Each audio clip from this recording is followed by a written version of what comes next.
and welcome to the ABA section on Environment, Energy, and Resources podcast. In today's program, we'll be chatting about ethical considerations and responding to written discovery. Our program is brought to you by the Environment, Litigation, and Toxic Tort Committee and the Special Committee for Young Lawyers. We hope to offer you today practice pointers on responding to written discovery with an emphasis on ethical considerations. We'll chat a little bit about obligations under the Federal Rules of Civil Procedure, including proportionality and obligations to produce electronically stored information. I'm Ronnie Gosselin, a Senior Associate in the Environment, Land Development, and Natural Resources Practice Group at Alston & Bird in Atlanta. And I'm here today with Ameri Klafeta of counsel at Eimer, Stahl. Ameri focuses her practice on class actions, complex litigation. She's over 15 years done a variety of things representing sophisticated clients in state and federal courts across the country. She's got a pretty broad range of experience in civil litigation, environmental and product liability litigation, insurance coverage, contract disputes, constitutional matters, consumer class actions, securities class actions, you name it. She's pretty much done it, which makes her a great person to talk to us today about some of these discovery issues.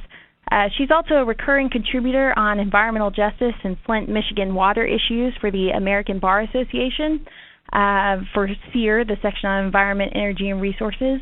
And she has published several things on the Flint plaintiffs obtaining unprecedented settlement for water line replacement, Michigan being ordered to provide door-to-door bottled water to Flint, and Flint's sort of difficult path to federal aid. And she has represented a wide range of clients, including oil refineries and public utilities. Again, she is just the perfect person to talk to us today about discovery issues. So, Ameri, let's go ahead and get started. Thank you so much for joining us today. Thank you for having me. I know that, I've been practicing for a few years, going on my fourth year, and these discovery topics are things that are, more and more relevant every day. I know that the folks listening to this podcast are also probably excited to hear what you've got to say. So let's just go ahead and get started. What would you say are the relevant ethical rules to be aware of when responding to written discovery? The rule that most directly addresses discovery is Rule 3.4, and when I refer to the rules, I'm going to refer to the ABA model rules. Rule 3.4 addresses the duty of fairness to opposing party and counsel, and it states that a lawyer shall not unlawfully obstruct another party's access to evidence or unlawfully alter, destroy, or conceal a document or other material having potential evidentiary value. It also states that a lawyer shall not counsel or assist any other person to make a frivolous discovery request or fail to make a reasonably diligent effort to comply with a legally proper discovery request by an opposing party.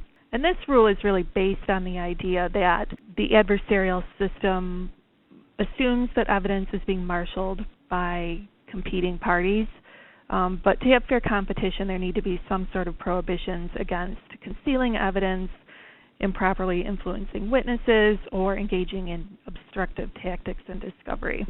I was just going to say this applies to both sort of plaintiff's obstruction and defense obstruction, because you could imagine situations in both sides where, big corporates could maybe be tempted and plaintiff's counsel could maybe be tempted. So these rules are really to regulate both sides of the dispute. Exactly. And it's also important to keep in mind that Rule 3.4 doesn't create a duty for a lawyer to volunteer all relevant information, but it makes sure that all attorneys participating in a case are not concealing evidence that they have a legal obligation to disclose. Other rules that may come into play, and we'll talk about them a little more specifically, are the duty to expedite litigation. A lawyer should be making reasonable efforts to expedite litigation consistent with the interests of the client. There's a duty of candor, and Rule 1.3 regarding diligence says that a lawyer shall act with reasonable diligence and promptness in representing a client. So as we go through some of the specific topics, we'll see several of these rules coming into play. Got it. And how do the federal rules of civil procedure regarding discovery kind of fit into all of this? So both the ethical rules and the federal rules of civil procedure will govern discovery obligations. Under the federal rules, of course, the good starting point is Rule 26, and 26B1 sets out the scope of discovery. It says that parties may obtain discovery regarding any non-privileged matter that is relevant to any party's claim or defense and proportional to the needs of the case. So there are two requirements going on, relevance and proportionality, and those will govern the scope of discovery. The ethical rules will also come into play with how you respond to that. In the event of sanctions, it's a little more typical for those to be imposed under the federal rules, but sanctions could apply under both sets of rules, and courts certainly can and do consider the ethical rules in imposing sanctions for discovery violations. Right, that's really good to know. So how has the discovery landscape, sort of over the years that you have been practicing, how has it changed in recent years? So in the time that I've been practicing, we've certainly seen a change to a more open, collaborative process.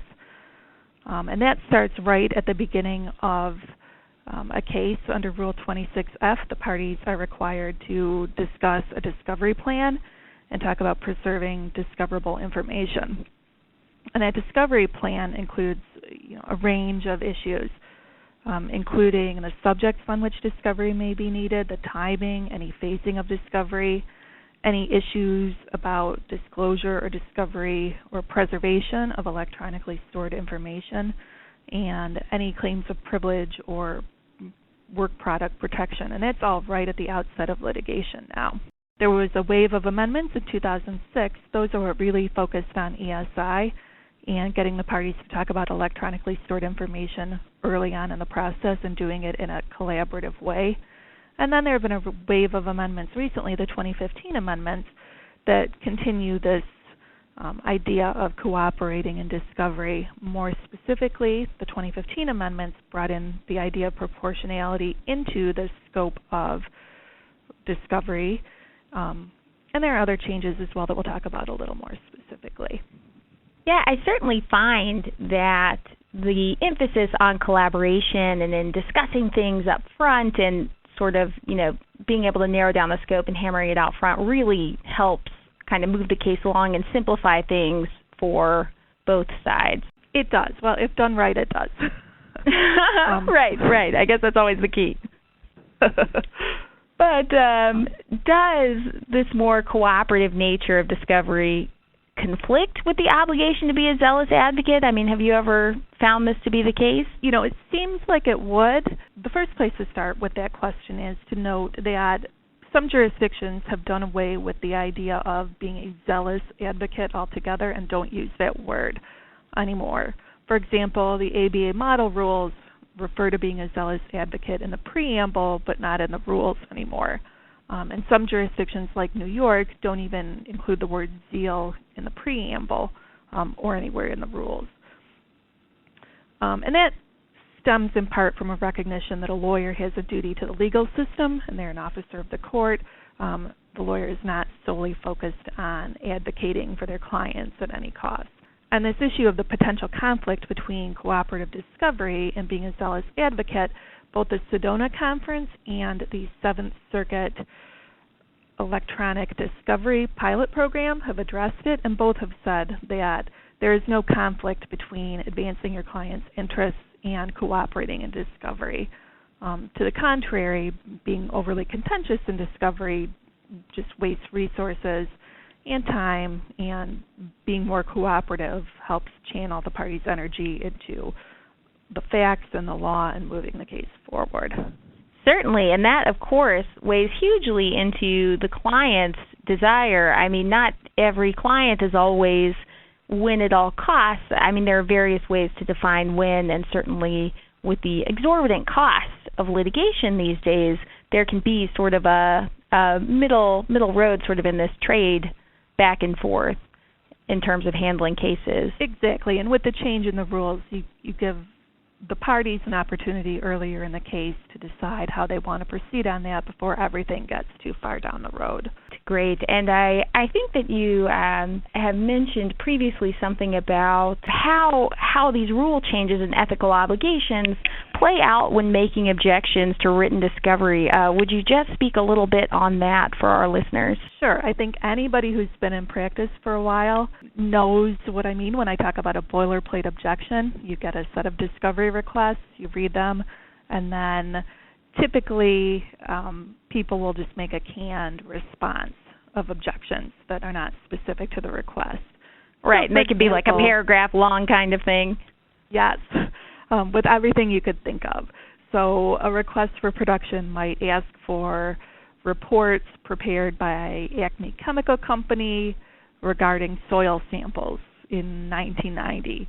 And the objection will just be a long string of objections. Acme objects to this request on the ground that it's vague, ambiguous, overly broad, unduly burdensome, and not relevant to the claims or defenses in this litigation. The problem with boilerplate objections is they don't tell you anything. You can't really discern what's objectionable from a request, if anything, and usually they're followed by a sentence that says, subject to and without waiving these objections, Acme Chemical Company responds as follows. Well, nobody really knows what that means either. Are the opposing party producing in response to this? Are they withholding certain documents but not others? Nobody can tell. And courts certainly don't like it because it's very difficult to resolve a discovery dispute. So one of the changes that we've seen in the 2015 amendments to the federal rules is that the rules now specifically state that the grounds for an objection must be stated with specificity. So you can't make these boilerplate objections anymore. And even before this change to the rule, many courts disfavored boilerplate objections and wouldn't give any deference to them. Following these rules that now prohibit boilerplate objections is also consistent with Model Rule of Professional Conduct 3.4's requirement to make a reasonably diligent effort to comply with a discovery request. And there have been cases indicating that boilerplate objections could implicate Rule 3.4. So the changes to the federal rules try to address this issue by requiring parties to object more specifically so that everybody can understand where the disputes are and where material is being produced. Right. It makes a lot of sense, but it does, it is a little nerve-wracking to sort of let go of them sometimes because you do, you are fearful that maybe you'll waive something or leave something off that, is actually a valid objection. And many times it, different issues can fall under various categories of objection, even though it may seem ridiculous. But, I guess sort of what these rules are doing and what you're talking about is really, even if it does fit under 4 boilerplate objections, really kind of getting to the heart of the issue, which may thread through all of those, just being more explicit and specific. Right. And one way to be more comfortable in making the objections is to start conversations with your client earlier so that you have a better sense of what material they'll have, what type of information or documents might present issues, and then it's a little bit easier to flesh that out and feel more comfortable that you understand the scope of the issues and the objections that might be in there, rather than just sitting down and going ahead and charging on with a bunch of objections that Right. Great point. So how does competency come into play when responding to written discovery? Well, one of the ways that we can see this come in is in the context of making objections, particularly privileges. Model Rule 1.1 requires that a lawyer shall provide competent representation, and it includes the legal knowledge, skill, thoroughness, and preparation reasonably necessary for the representation. One aspect that you can see that is in asserting privileges.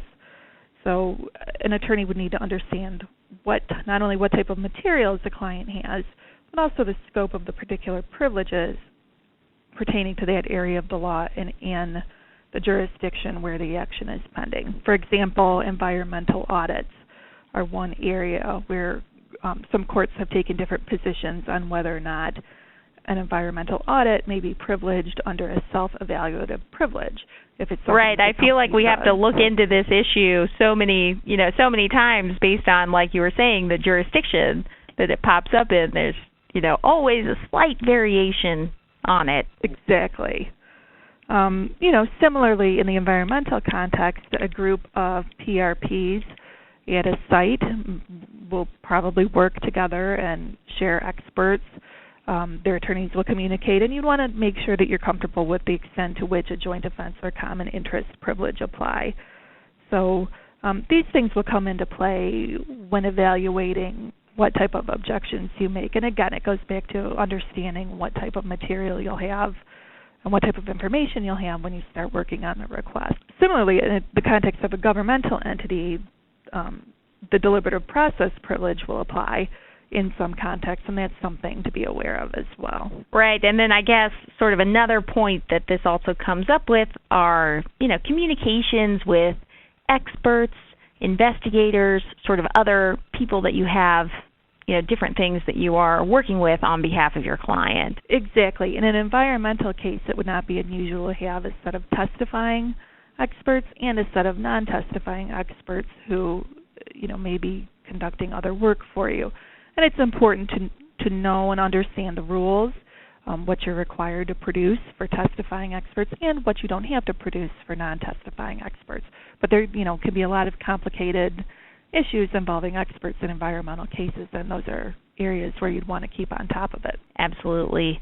So switching a little bit back to kind of, some of your other sort of written quantity, cooperation, kind of aspect of written discovery, how has the proportionality requirement changed the nature of responding to discovery? So there's been a proportionality requirement in some form in the rules, or courts have applied some form of proportionality requirement.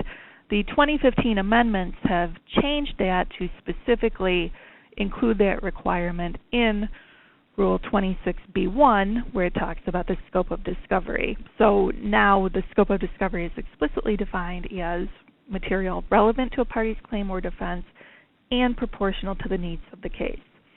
And there are several factors to consider when evaluating whether discovery is proportional to the needs of the case, including the importance of the issues, the amount in controversy, the party's relative access to relevant information, resources, and the burden and expense of the discovery and whether it outweighs the likely benefit. The idea behind this change is to help get the litigation focused on the issues that are at the center of the dispute and not expend as many resources on other things that are tangential that are not moving the case forward. A good example of this is a recent case from the District of Hawaii, which had to do with the alleged discharge of pollutants into the water at a dairy farm in violation of the Clean Water Act. The plaintiffs were seeking discovery on the capitalization of the dairy farm and financial information. And the court walked through the elements required under the Clean Water Act, which are showing a discharge from a point source into U.S. water that was not authorized. The capitalization information was not relevant to a claim or defense, and the court held that it was not proportional to the needs of the case in that instance. Got it. Yeah, those are some really great recent examples. I mean, certainly in environmental cases, discovery could go on for just miles, eons. So, this seems like it really helps to narrow the focus for parties and narrow the expense. So, what other types of ethical issues should a lawyer be aware of when dealing with ESI? And maybe explain to us what ESI is. ESI is electronically stored information, and it can be emails, documents, text messages, anything stored digitally like that, databases, records, things of that nature. The 2015 amendments to the federal rules now make the failure to preserve ESI a specific basis for discovery sanction in Rule 37E. One of the ethical issues that can come up in this area when dealing with ESI is the conflict between attorneys and clients in some cases. This will implicate Model Rule 1.2a, which states that a lawyer shall abide by a client's decisions concerning the objectives of representation and consult as to the means by which they are to be pursued. The way this can become implicated when dealing with ESI is that clients don't always understand their obligations in this area. And it can also sometimes be uncomfortable to try to push the client so that the lawyer can make sure that she gets the information that she needs and is required to have under the federal rules. These issues can be compounded to the extent that the case deals with historical data that may be in legacy systems, or the case may deal with backup tapes or other things of that nature. It can be very difficult to get clients to understand their obligations, understand that they need to be aware of all of these parts of the realm of technology that can impact electronically stored information. And one of the impacts in environmental litigation, for example, can be in cases dealing with conduct that may have occurred maybe decades earlier, but the environmental impact still exists in that case. ESI may be in legacy systems that may be hard to find, and those are also things that need to be talked about with the client, and the attorney and the client need to resolve how they're going to handle that.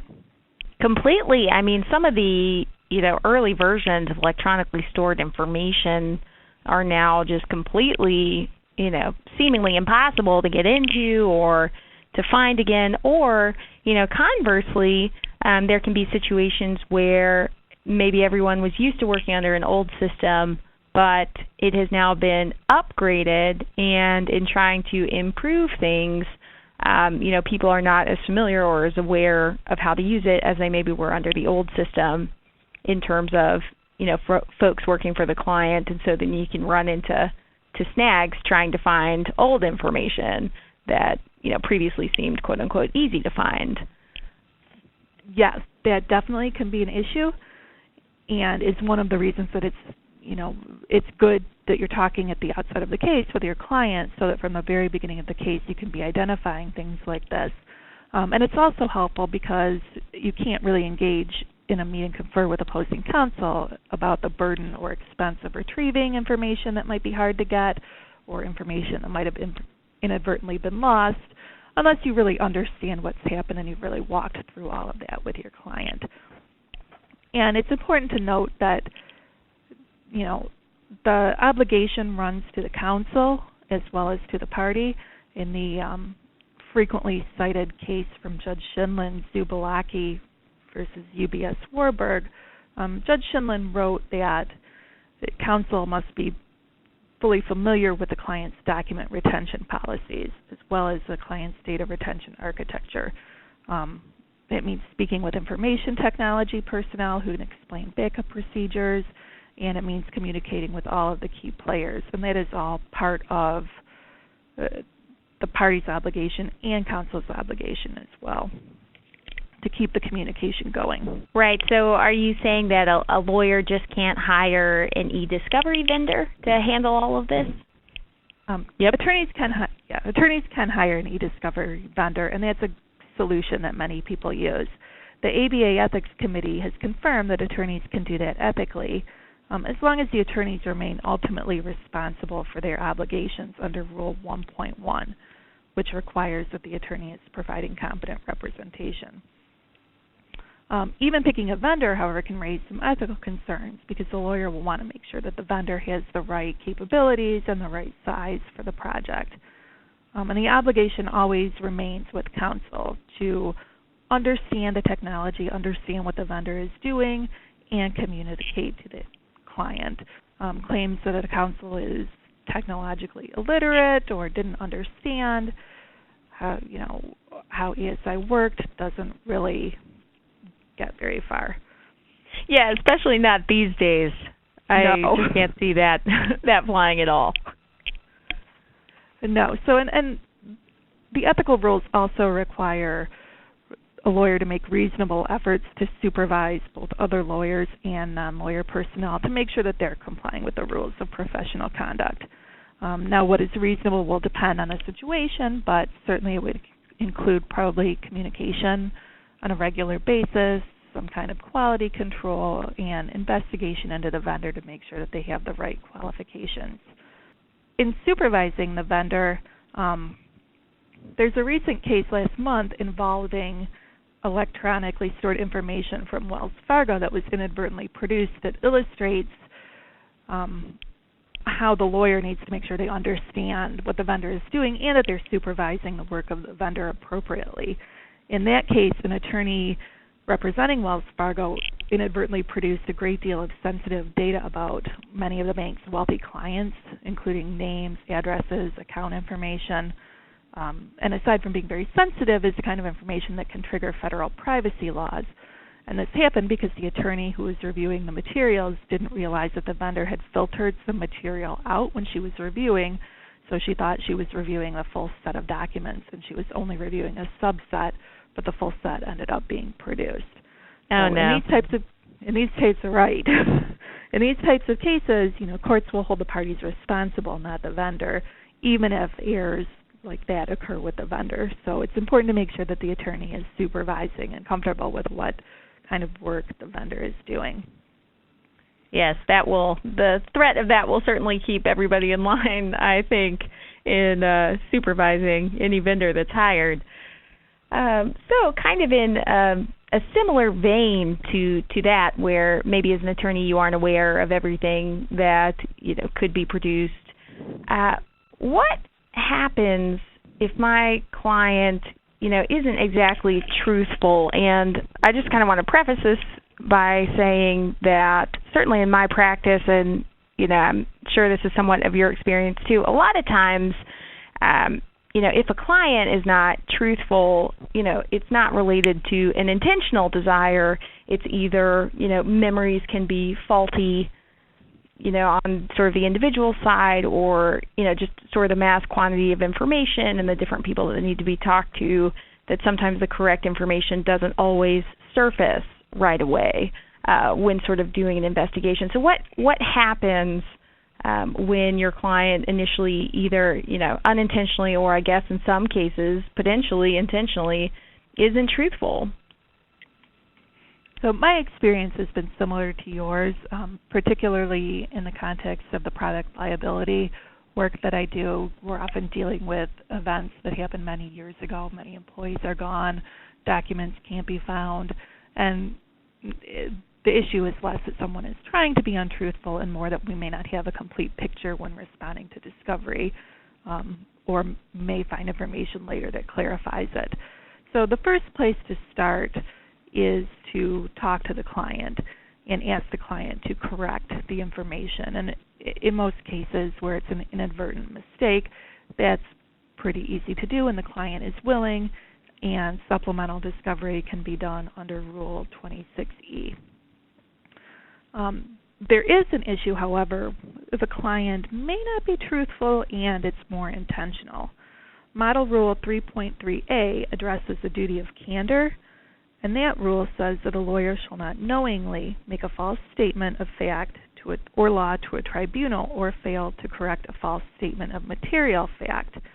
And a lawyer may not offer evidence that the lawyer knows to be false. The ABA Committee on Professional Ethics has issued a formal opinion on this, and they've addressed whether or not this rule applies in the context of discovery, and it does.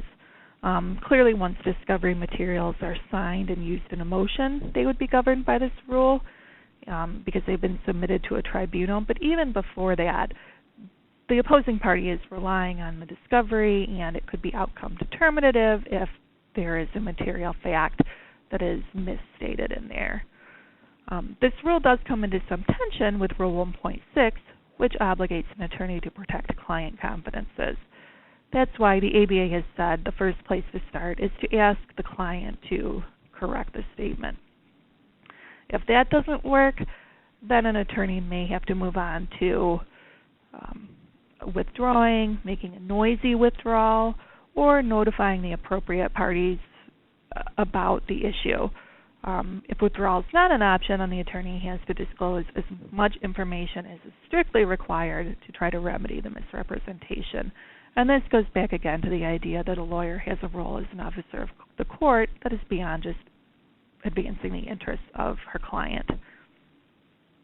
Okay, and I think the name is pretty descriptive, but could you just clarify a noisy withdrawal versus a regular sort of withdrawal scenario?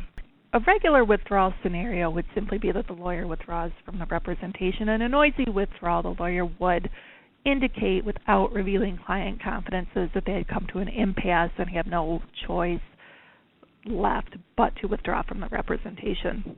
Got it. It signals that there might be something else going on there. Yeah, I would say so. If it's beyond just a standard, I mean, a standard withdrawal already kind of, could possibly raise eyebrows, although there's many reasons why, clients may decide to switch counsel, that have nothing to do with this rule. But, certainly a noisy withdrawal would imply something perhaps is up between the attorney and the client. So what are some practical tips to keep in mind when, pulling all of this together in terms of written discovery and the different obligations between the attorneys and the clients and the court that, our listeners should take away? I would say the first thing is that in addition to looking at the ethics rules and the federal rules of civil procedure, a lawyer should be looking at the local rules, any local standing orders of the particular court they're in, and any standing orders of the judge that they are before. All of those may be instructive in terms of what is required in responding to discovery and any meet and confer obligations that the parties have. I would also say another good tip is to carefully read the request. So make sure that you understand what's being asked in a request and make sure that you're answering what is asked, either by way of objection, a specific objection, or by way of a response. Another practical tip is to talk with the client before responding. Try to get as much information as you can from the client, and try to get as many documents as you can from the client so that you know up front where the issues are going to be, what type of objections you have, and what kind of burden there may be in obtaining discoverable information.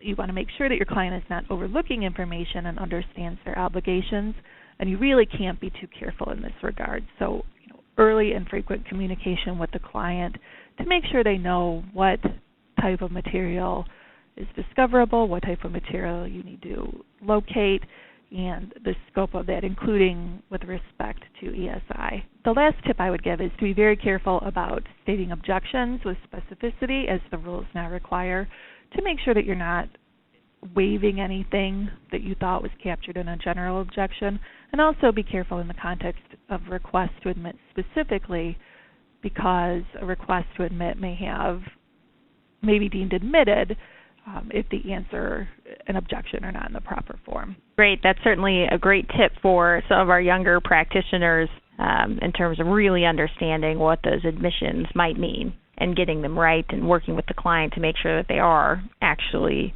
accurate.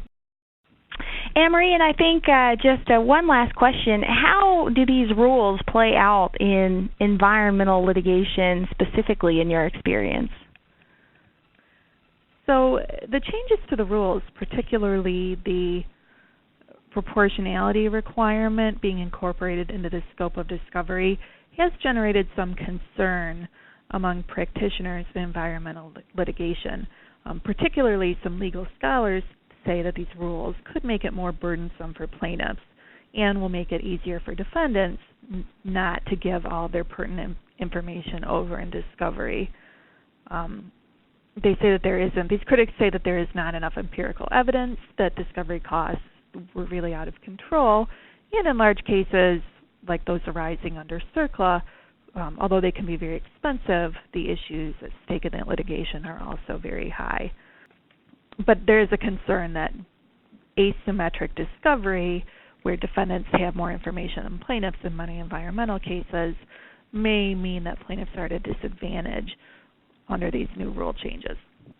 And I know that is there sort of anybody else that speaks in response? I know that sometimes in the mass tort situation or in other sort of toxic torts where you get repeat plaintiffs and repeat plaintiffs' firms, there may be, some concern, which I assume drove some of these revisions to the rules, that, particular defendants will have to spend, massive amounts of money in every case for things that may not particularly be relevant. I assume that's one of the things that may have driven the revisions. Or do you find that there were other also plaintiff-oriented needs for a more limited discovery as well? In making the changes to the rules, the thinking was that it benefits everybody, including plaintiffs, for the case to be focused and for less time to be spent on discovery disputes. And these rules will get the parties to think about what is actually at the core of their dispute. In environmental litigation, as you mentioned, there can be situations where the plaintiffs may believe the defendant has done something wrong, but the defendant has the full scope of the information. But, on the other hand, the response to that has been that proportionality has always been a consideration under Federal Rule 26, and the rule is not changing that significantly. Right. Got it. No, certainly very interesting. Well, I think that is about all the time that we have for today. Ameri, thank you so very much for joining us. To our listeners, thank you for joining the ABA section on Environment, Energy, and Resources podcast. Our program today, again, was Ethical Considerations in Responding to Written Discovery. We hope that you will join us for future podcasts and hope that we will see you at future section events. Thanks very much. Thanks, Ameri. Thanks. This program is produced by the ABA section of Environment, Energy, and Resources. If you enjoyed this program, please rate and review us on iTunes and help us spread the word by recommending us to your colleagues. To learn more about our section and to join us, please visit our website at www.americanbar.org/environ.